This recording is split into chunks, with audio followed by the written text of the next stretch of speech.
Lárus, fullstórt tap eða ekki hérna í kvöld, hvað að gerast?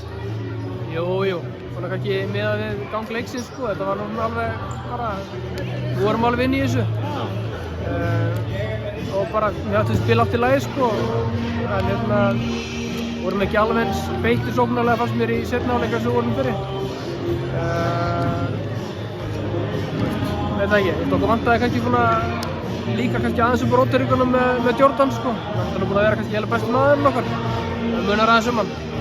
Þannig að ég hef ekki eitthvað náttúrulega ágjör af þessu tapi. Við erum búin að vera að spila bara ágætlega, mér finnst bara liðið vera að spila fínt og við förum ekki þunglindir inn í jólin út af þessu tapi sko. Liðið þitt, þið ekki að fara í neitt rosalega póljónuleik með þér hérna, en Nick Tomsik viðbótinn í þetta lið og Morten verður að vaksa bara með hverjum leiknum einhvern veginn. Þetta er að fara rétt átt á okkur svolítið. Já, mér finnst það sko. Og stundum tekur maður út, 1 skref aftur og bak og 2 áfram. Við vissum alveg að þessi leikur yrði mjög erfiður án Jordan. Þannig að, jú, þú veist, Nick kemur náttúrulega bara með leiðtogahæfni, hann kemur með reynslu, hann getur skorað boltanum. Já, bara það virkar í þessari deild, það vita allir. Fósjólunum ekkert spáð neitt, þú veist, ykkur ekki spáð þarna í topp 4 svona fyrir tímabil. Er þægilegra að vera músin sem fær að læðast heldur hitt? Sko, markmiðið á okkur er ósköp einfalt.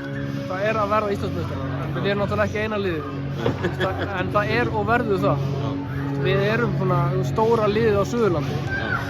Við munum bara halda áfram að gera það sem við getum til þess að velja þessum stóru liðum undir sko uggjum. Þetta erum kannski ekki endilega að taka kalla í sömu hillum sko, en við höfum samt verið litla liði sem að veita þeim samkeppni núna gegnum árinu, eða ekki? Halló, Röggum, hvað er í jólamatinn?